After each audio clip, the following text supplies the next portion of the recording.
Hey, Howie, did the Queen dying have any effect on any markets at all? When it happened, my first answer was a girlfriend said, Holy, the queen died. And I said, we still have queens? I didn't even know what the hell country it was. And, I saw it on TV and I'm like, I don't know if it's a bad thing, but she looks like she's 160. So she looks like she had a good life. I don't know. She had a good life, dude. She I drank don't the think best. I don't She think her drank the dying had best baby blood. Trust me on that. She had the best life.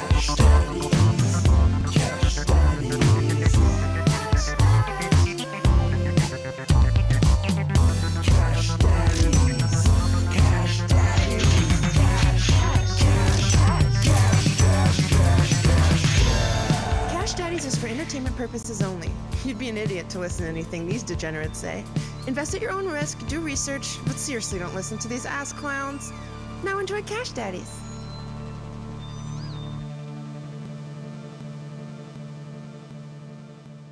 Welcome to Cash Daddies. We're banking fatties.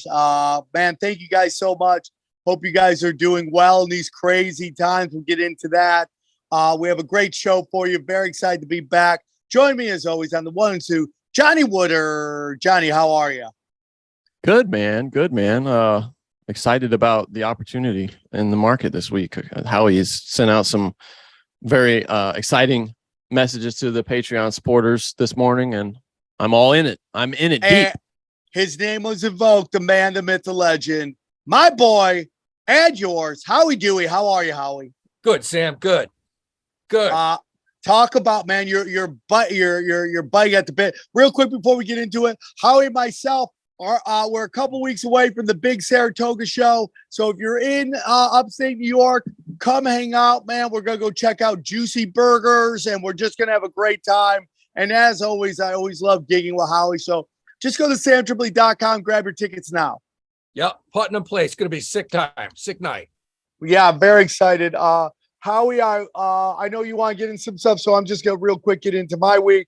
I was just in Dallas doing the House of Comedy, great comedy club. The Bronsons are great people, and so the last show, this couple comes up to me, and they've been drinking, they're having a good time.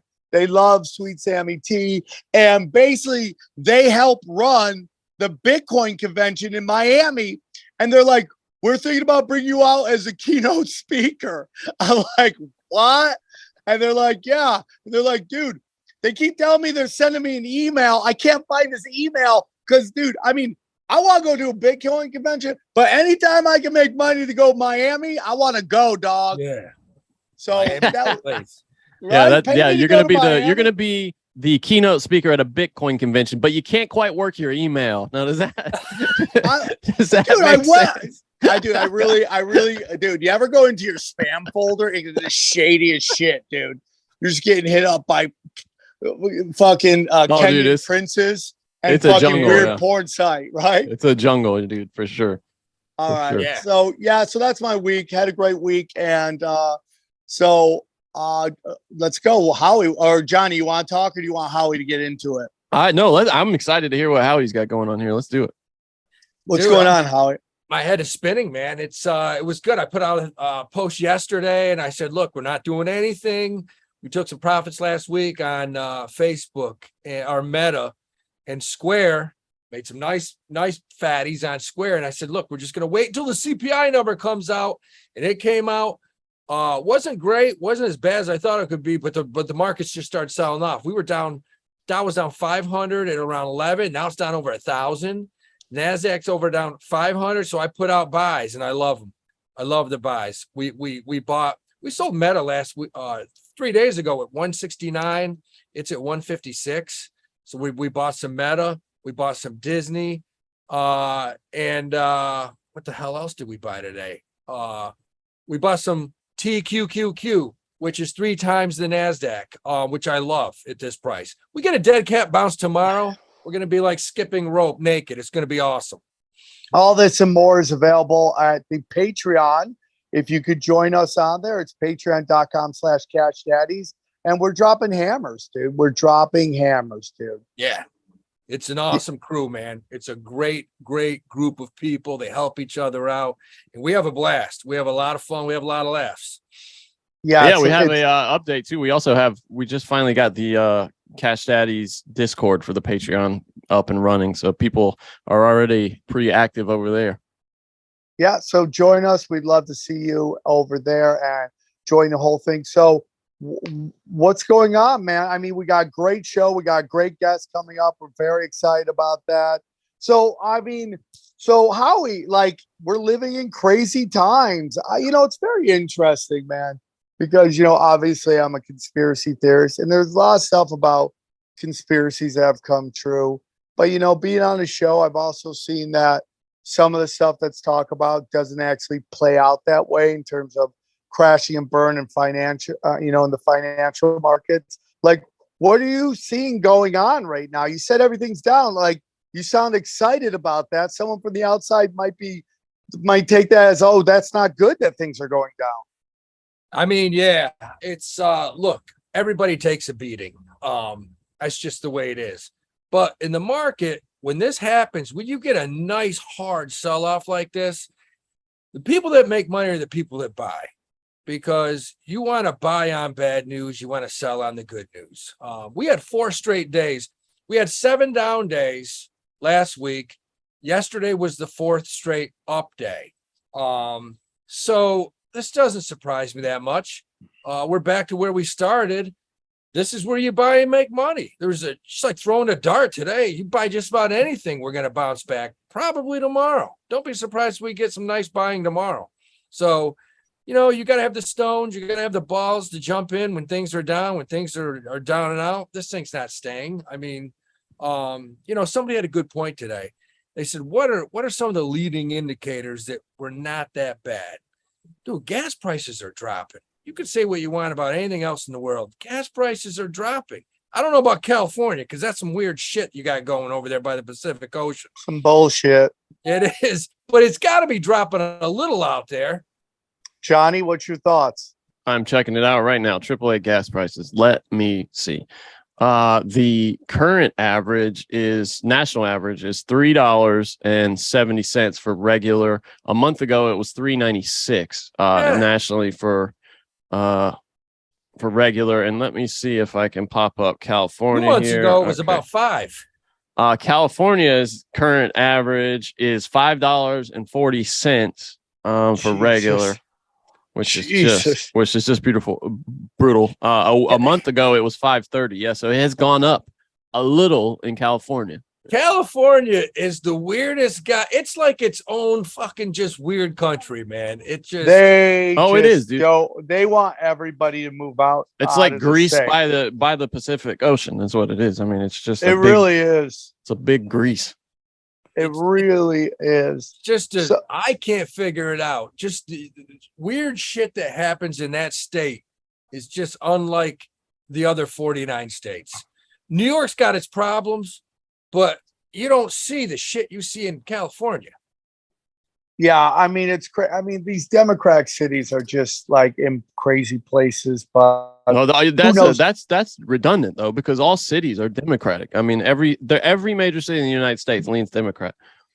Yeah, that's a great point, Johnny. You don't see Chicago, New York. I mean, we have problems here, but god damn, not like California. It's like, I don't know. I don't know if it's just because it's geographically too big. I don't know. I don't get it. I'd love to see some studies on why that state is so whacked.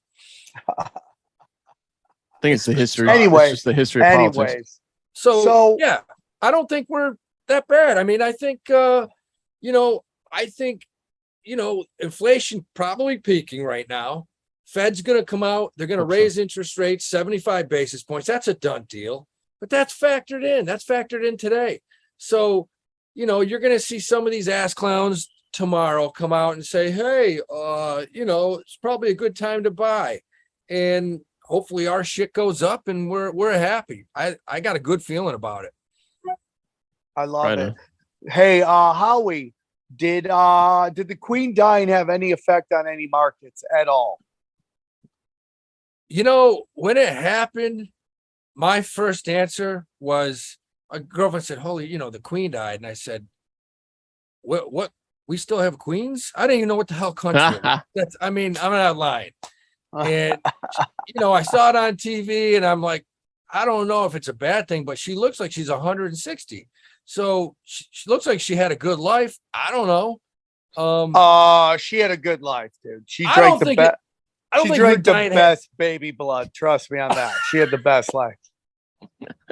Dude, I what don't if think- what if I told you there was a scheme where you could never pay inheritance tax on your billions of dollars? Would you want to marry into that situation, Howie? Oh yeah, for sure. Did you see that? They don't pay any inheritance tax on all these billions, the royal Yeah. family. They're like, well, we don't want to reduce their funds, so we're not gonna. Dude, that's insane. I don't know what the inheritance tax in America is, but basically 40% of your money right out the door. That's what it is in shit in this country. It's 40% in the UK. Yeah. It's What is it in the 40%. United States, Johnny? I bet you it's Yeah. 50. That's the only reason that people buy variable life insurance, variable life, not whole life, variable life, because, let's say I have a $10 million estate. If I don't have variable life insurance on it and I die, my kids right off the bat, before they can inherit that shit, they got to come up with $5 million. Where the hell are they going to come up with that? So what's it called? Variable? Variable life insurance policy kind of goes with the market. But when you check out, your kids get that money, and in turn, they can pay their taxes. There's no federal inheritance tax, but inheritance taxes are collected by 6 U.S. states: Iowa, Kentucky, Maryland, Nebraska, New Jersey, and Pennsylvania. And it depends on how much you make. California isn't into that? Yeah, because they're all There's rich an inheritance tax. There's you get hit with a inheritance tax. Well, believe me. Damn. We have it. So Well, no, you're thinking about estate taxes, probably. Howie. Estate taxes. Yeah. Taxes. Yes. Yeah. Yes. That's what is the a estate different name. tax? It's just a different name, Johnny. What's the estate tax? Well, the estate is on the estate that you inherit, like what the actual property, 40, not money. 50%. Do you get what I'm saying? It's Okay. 40-50%. Like houses and Right. trinkets, whatever. Right. That's why you buy the variable life, because it's Variable life. I'm gonna look into that, even though I don't have anything. You find a good estate planning attorney and accountant, they'll set you up. But it's look, when we used to sell those at the company I worked at, we made some good commissions on those babies.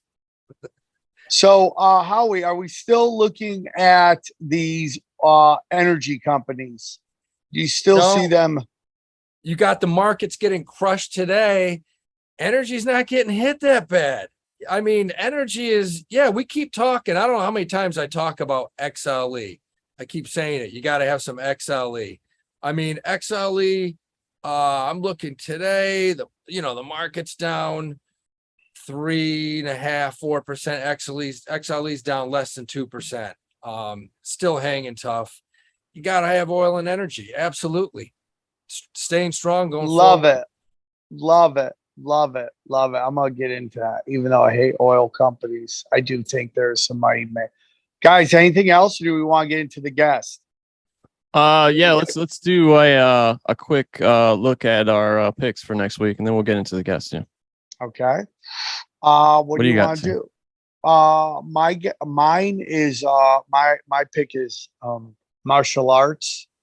Take martial arts. Learn to kill with your hands. Okay. That's my whole thing. Invest in yourself, in your body, get in shape. Okay. Because when the zombie apocalypse happen, it's going to be kill or be killed. Okay. So that's mine. Get in shape. I like Apple again. It went up nicely last week, and now it's back down with everything else. I still like it. I think Apple is great.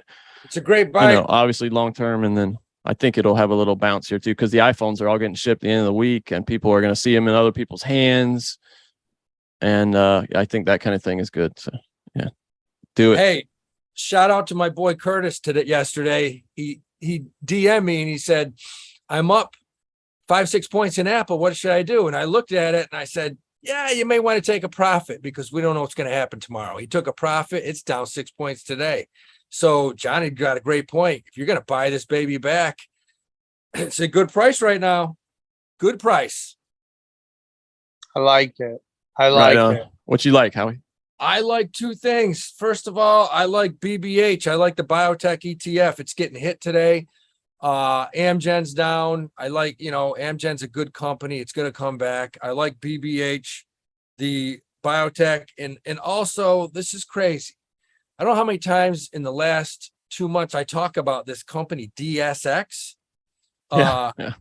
DSX over the past week, people were DMing me, should I buy it? It was at 460, 470. I said, yeah, buy it. Everything is down today. DSX is the only thing that I see today that's up. It's up over 1% today. It just busted above $5. It's the Greek shipping company. I like it right here. I like it at $5. It looks like it's going back up to 650. So I like BBH. I like DSX. All right. Yeah. So if you want to take us over to the interview, Sam. Yeah, man. Very, very exciting that we have a great guest. Howie, why don't you give us a little background on your buddy? Yeah, this guy, man, I've known him for years here. He's a hilarious comedian. I met him because we both kind of followed boxing. He's been boxing his whole entire life. Started training out of different gyms. Kind of created and grew a clientele. And like you mentioned his name in New York, and everybody uses him for a personal trainer. I mean, a lot of he's great. I like Sergio trainer. A lot. Yeah, built a good business, and you guys are lucky to hear him today. It's going to be great. Yeah, enjoy this interview with Sergio Chicon, everybody. It's a great interview. I hope you guys get a lot from it about what you got to do to start your own business, and you can do it. Sergio did it. You can do it. Everyday people are having a difficult time right now. Fuel is through the roof, food prices are insane, and some have even started to lose their homes. But there can be a huge positive to this because recessions are where more wealth is made than in any other time in the economic cycle. Take the last recession. Those who invested in property and stocks more than doubled their money inside 2 years. But no market rose like crypto, where people made 10, 50, even 100 times over the same period. That's what James McMahon did. On his Crypto with James YouTube channel, he told his 21,000 subscribers to invest in the same 26 coins that he did. Had you invested over $100 into each of those coins, you would have profited more than $123,000. His top pick of the year, a crypto called Phantom, went up a staggering 692x. Remember, this is public knowledge. You can go to YouTube and verify it yourself. James will be sharing every coin he buys during this recession on his Copy My Crypto membership site. It's like having a big brother who knows what he's doing. You don't need to know a thing about crypto or how to invest. You simply copy James. So to join the 2,800 members who copy James, go to copymycrypto.com/Sam. That's copymycrypto.com/SAM. It's your call. You can thrive in this recession or you can be a victim of it. Go to the site and read what James has to say now. All right, let's get into it. Why don't you introduce your boy, Howie? Yeah, baby. Here, New NYC. He's like 2 miles east right here. If I walk actually probably a half a mile east from the Lower East Side. We got comedian Sergio Chicon, baby. Yo, what up, fellas? Good to see y'all all. I appreciate you coming on our show, man. I appreciate you. Real quick before we get into it, can you tell our listeners where they can find you and if you got any dates coming up? Oh, yeah. So at SergioChicon.com, I'm loaded with a few road dates. And yeah, that's the best way. And Instagram at Sergio Chicon, the New York City dates. Nice. Easy. And I appreciate that. Thank you, Sam. You look great, man. You look great. So you just got back from the West Coast yourself, right? Yes. You know, a lot of New Yorkers talk shit about San Francisco. You know, oh my God, you're going to be hop, skipping, and jumping over fecal matter, human fecal matter. And I'm like, Jesus Christ, the homeless people are aggressive. The homeless people will spit you and they're violent. Dogs. I went out there at the time of my life. I didn't see any deranged homeless people. I didn't see any fecal matter. I didn't see any gays. I mean, San Francisco. Where'd you play? Where'd you play, Sergio? Oh, I was opening for Chris Stefano at the Cobb's Comedy Club. Yeah, I like Cobb's. It's a really it was dope, nice area. Man, the scene was dope. The people were super nice. It was clean, and we went sightseeing. I was out there like a dirtbag fucking tourist, like looking up at the buildings. I was doing all that shit. Stopping in the sidewalk. I was doing all that shit with my camera. I was being annoying, and the people were so pleasant, man. Like, you know what it is? I think New Yorkers, we're just so fucking jaded, and we got our world upside down over here that we're just shitting at every other place because we don't got our shit together here because it was fly out there. Do you want to live? Anywhere we go is nice. Anywhere we go is paradise right now. I mean, you walk around. If I walk from here over to your playground over there, I'm going to see 10 fucking crazy things happen within about 15 minutes. That's absolutely right. It's nuts right now in the city. It's crazy. Do you like living in New York still? I'm a native New Yorker, and I love New York. But it does get to me, and this is coming from somebody who comes from it. But I feel like I'm on edge a little bit, and I don't know if that's a way to live. I think you become conditioned to live that way, and you just deal with it. But when I leave here, I decompress a little bit. I'm like, oh, this is nice. This is really nice, and I don't need to go too far. I don't need to go across the country. I'm talking about just going to Westchester County or something. I'm just like, oh, this is nice. But I'm stuck between a rock and a hard place because anytime I go away and I come back to the Lower East Side, like I come back to the city and I go over the Williamsburg Bridge, and I love it. It just feels like, oh yeah, I'm back home, So it's a weird thing.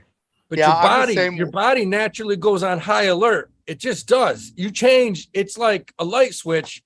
And I mean, the only way I can describe it is I have flashbacks to like being back in jail.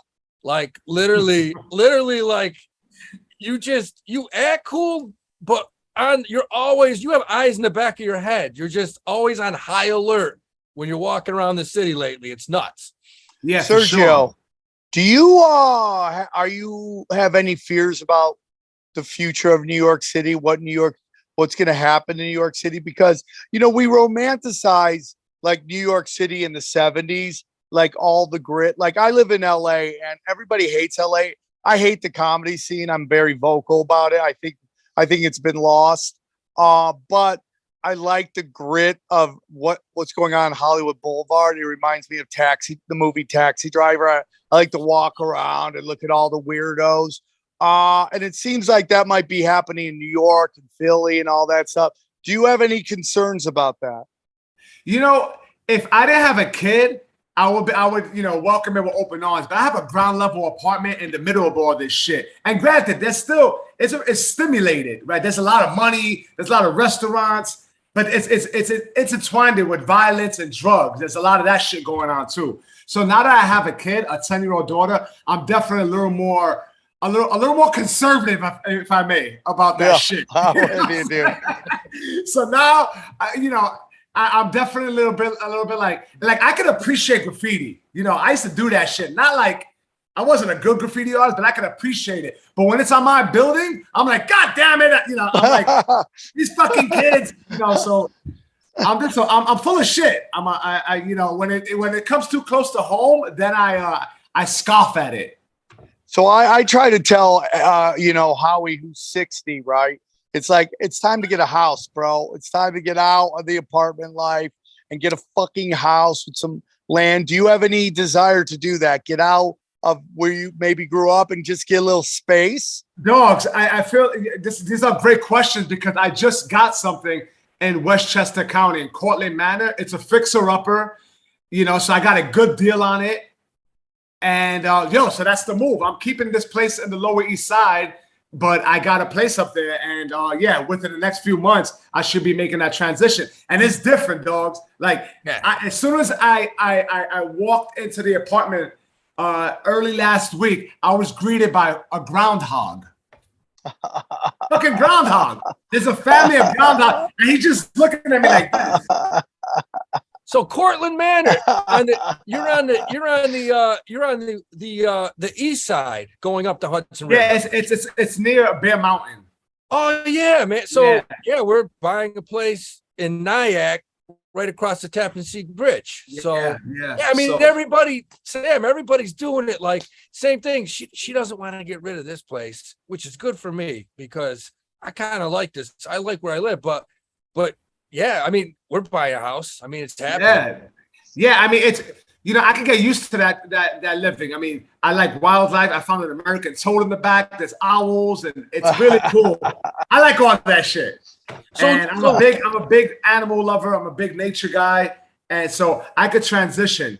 The thing is, there's the convenience of the city. I'm 5 minutes. I ride a little scooter everywhere. I'm 5 minutes away from the clubs. Like I literally just take a scooter to the club. So now we're talking about a 5-minute scooter ride to an hour-and-a-half drive. So I just got to work smart, you know, and adapt to, you know, there's always going to be a sacrifice with a transition. Yeah. Now you do stand up. Do you have any side hustles or anything like absolutely. Well, yeah, that's what we got him on the show, baby, because this is a true self-starting business owner. And it's wild you're on today because yesterday I got like 4 questions from people that started personal training businesses just like you did. And I mean, that's how I originally heard about Serge. They're like, yeah, this guy, he trains out of a boxing gym, but he doesn't just do boxing. He does, you know, full body personal training. This is years ago. So dude, tell us, how did you start your business with personal training? How'd you start that? Yeah, I gotta tell you, I've always been interested in training. And you know, you hear the story of you know, oh, if it wasn't for this, my life would have been elsewhere. Like that's what boxing was for me. And I'm not a pro fighter. I did amateur boxing, but I've always went back to boxing to seek solace and tranquility. And it always kept me grounded. And, you know, I remained kind of like in a peaceful place. Anytime I went back to the boxing gym, it always like neutralized me. Yep. So boxing has always given me that. And I'm very fortunate to have discovered something like that. For some people, it's surfing. For some people, it's horseback riding, running. And I enjoy running as well. But boxing did that for me. I've always went back to it. And it's one of those things I was passionate about. That was a hobby. And I've been doing this so long that I was asked to cover a class like 10 years ago at a health club. And the background of stand-up comedy, being able to speak in front of strangers and make them feel comfortable, I think assisted with me being so good at it. So those two worlds joining together, I think I stand out a little more than your average trainer because I have public speaking abilities and, you know, I can be funny. You got great energy, dude. You got really great energy. I appreciate that. Thank you. Yeah, unless he's working you out. Yeah, so you know, it was a passion that turned into a career. And you know what? That's the way it was for stand-up too.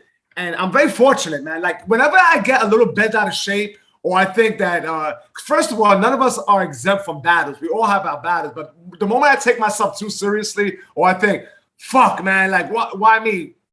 I think like, oh, I managed to create a life where the things I did as a fucking hobby are now making me money. And I still enjoy doing it. It doesn't feel like a job. So it's not going, you know, I make my own schedule. I travel a lot. It's pretty fucking dope.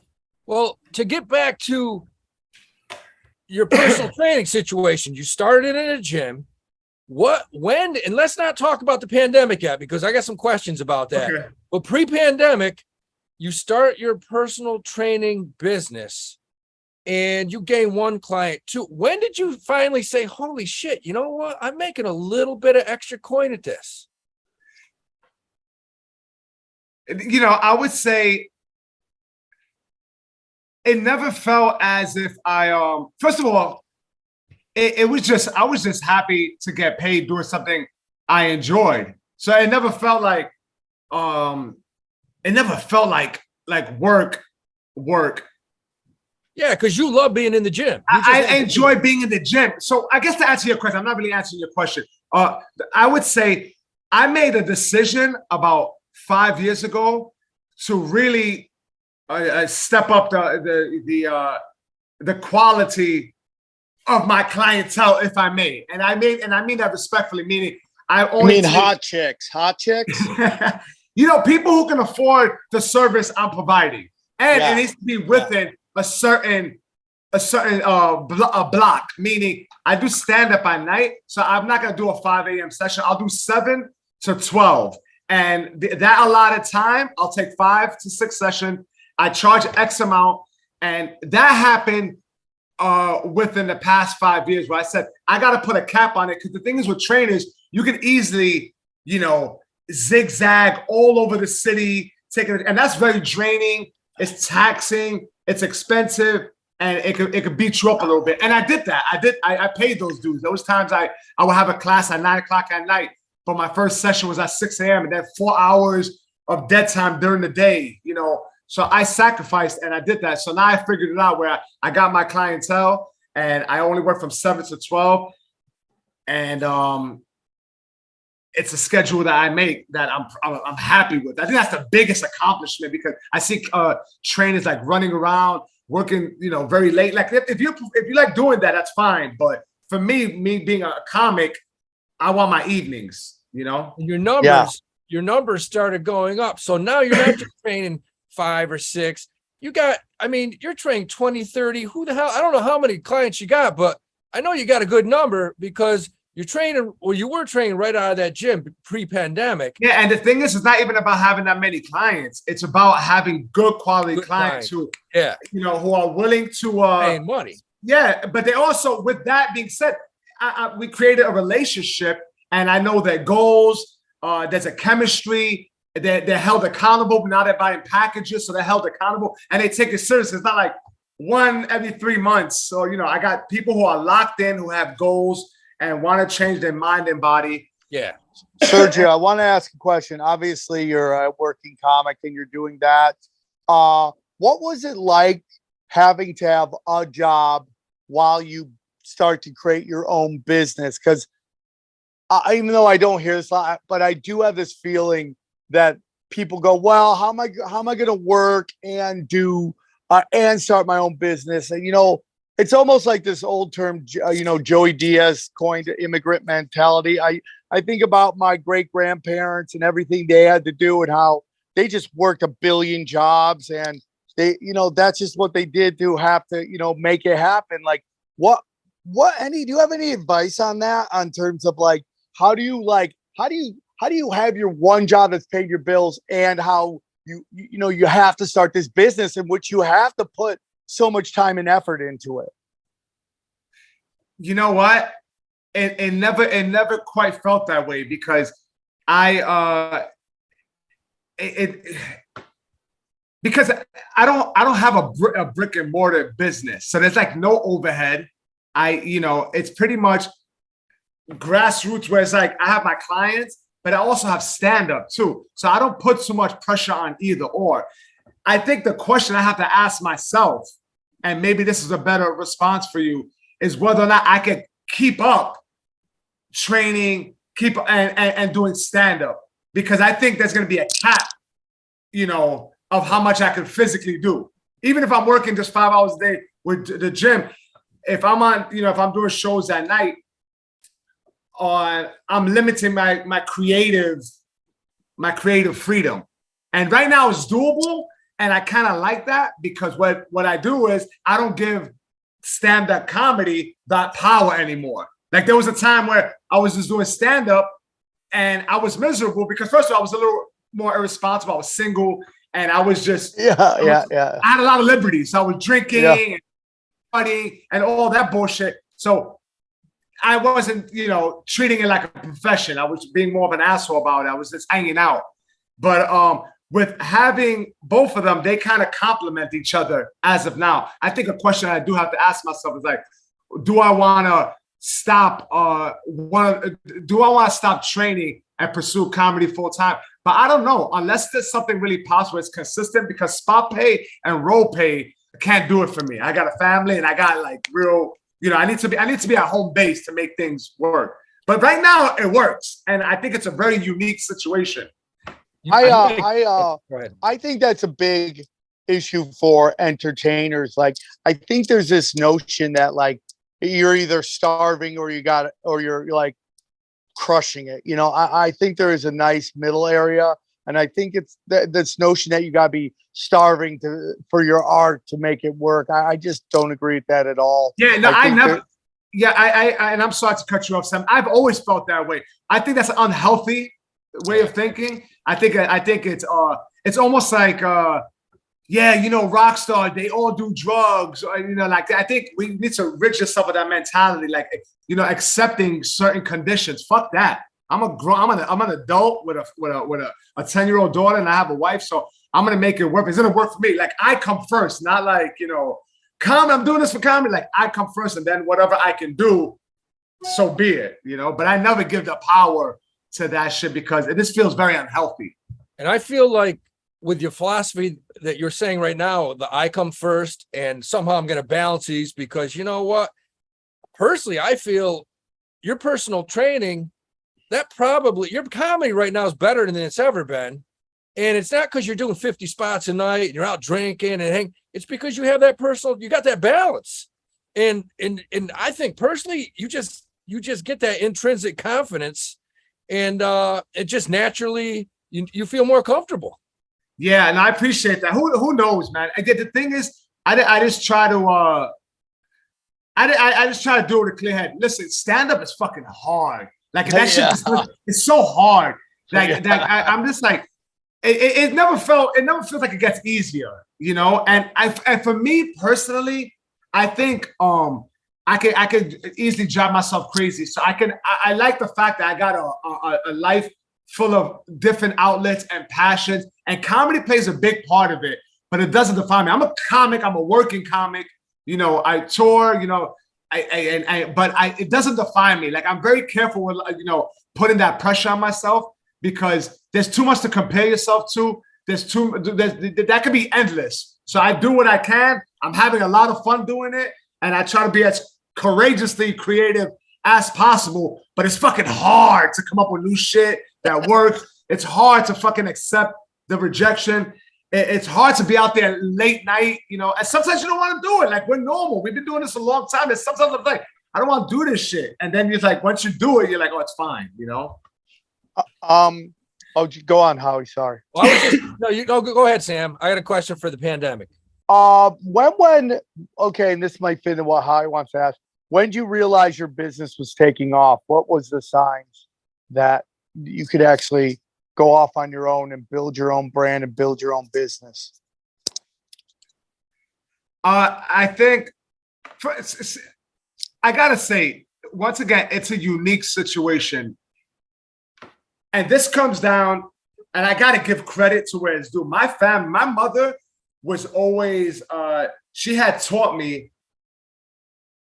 my basic education is shit. I'm well read. I have good social skills. I was always confident. But like as far as a basic education, I was shuffled from school to school. I didn't test well mathematically. Like I dropped out in 10th grade. My early upbringing was intertwined with trying to be like get through life without getting killed because there was like so much violence and drugs. It was a fun upbringing, but there was a lot of attention put into surviving rather than education. But I had a good upbringing immediately at home. My mother, what I saw her do early on was buy property. And she did the long game. She would put her name on waiting lists and let that shit sit there for like 10 years. And when her friends were called for that waiting list, who only had their name on that list for 2 years, she scratched her head and be like, interesting how my friend Ethel Rosenberg got called before me. So I'm gonna go to the board and see what's going on here. And they're like, oh, Miss Sepulveda, we apologize. It must have been, your name must have got lost in the shuffle. Here's the apartment you've been on the waiting list for. My mother was a go-getter. She was like smart. Yeah. She always looked at opportunities to own property. I kind of inherited that. So I bought early on with her help early on. And that's what I continue to do. And I think with that has given me like a certain confidence to navigate because I feel like, oh, that's out the way. And my cost of living is lower. Like it's just lower because I pay a maintenance fee rather than dirtbag rent in the city. I love that, dude. Yeah, so Well, I think that's where it roots from. It like roots from like I was able to buy early on. I paid a low maintenance fee. So my monthly nut is just like I don't have this pressure on myself. I train the way I want to train, and it's decent money.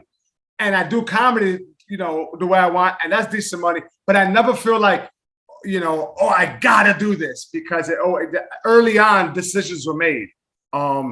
She was tenacious. Your mom had that. Yeah, she was, yeah. And that's the reason why I even rolled the dice. We're recently acquiring this place upstate. It wasn't a lot of money, which is crazy, but I knew that was that's like hitting the lottery. Like it's a fixer up. It requires a lot of work, but you fucking, that's the roll of the dice. You get that, and then you figure it out. Yeah. But I would say, once I had clients who sought me out, and I was like, wow, I've had the same clients for 5-6 years.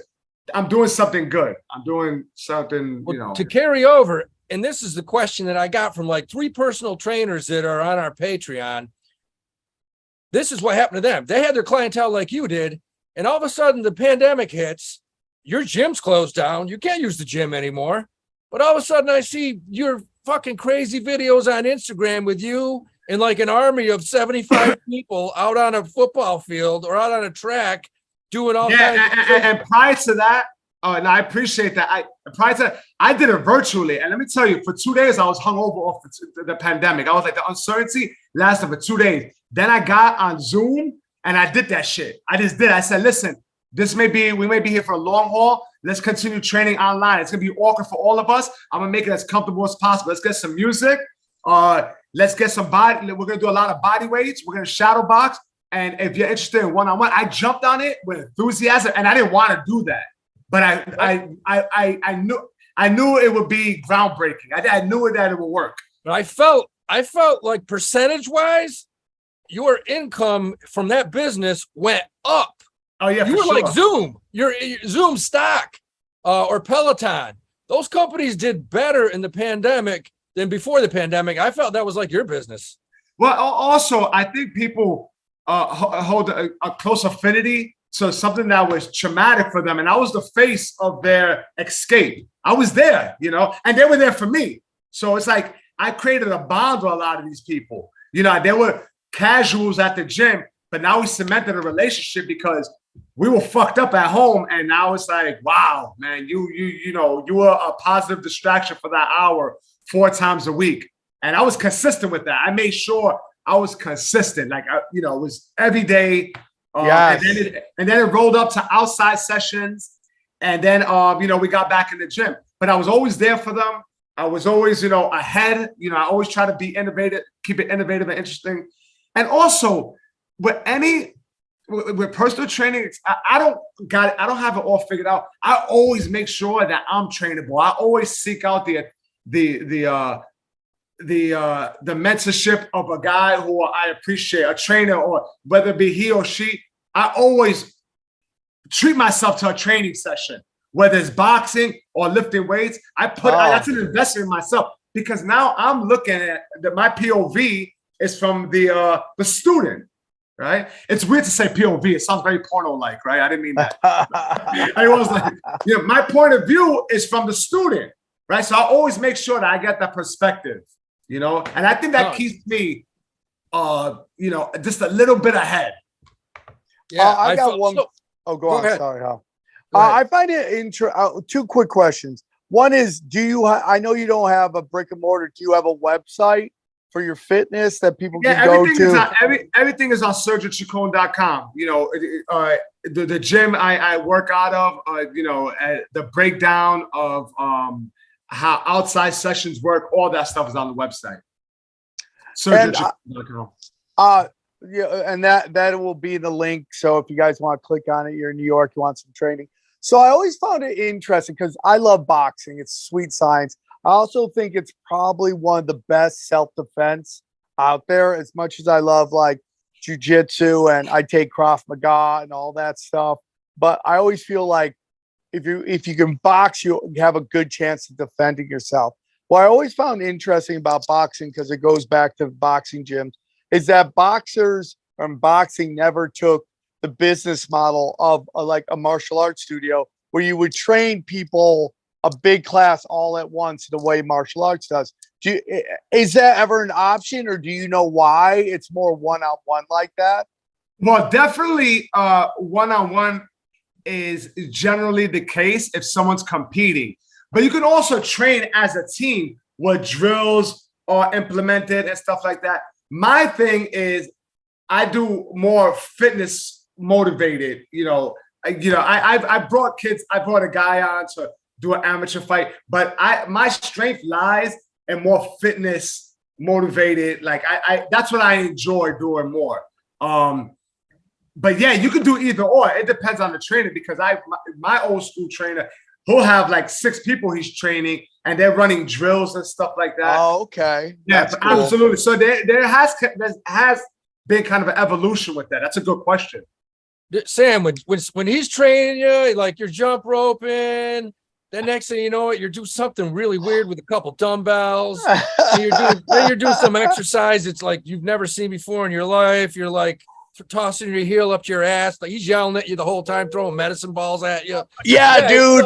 It's a lot of workouts fun. have gotten crazy. I just did one today. I'm bouncing on this ball while I'm like shooting. I'm like throwing down a medicine ball. I'm like, did the 300 ever do this? Did those those guys way back in the day balance on a ball, throwing a medicine ball? But it's gotten very scientific, working out and all that. Sergio, you're a G, bro. I really enjoyed this conversation, and Sam, thank you. Your American success story, and I love that.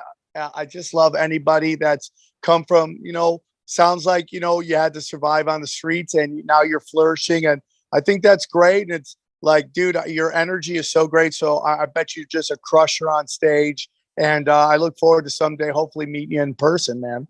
Yeah, likewise, Sam. Thank you so much. And I'm sorry we weren't able to do this sooner, but I'm glad to do it today. So thank you so much. You guys, his social media, his websites below. Just click on the link so you can check out either Sergio if he comes to your town, or you need some working out, man. Thanks for coming on Cash Daddies. We appreciate it. I appreciate you guys. Thank you so much. Well, that was a great interview. I don't know how that guy only has one kid. He's such a good-looking dude.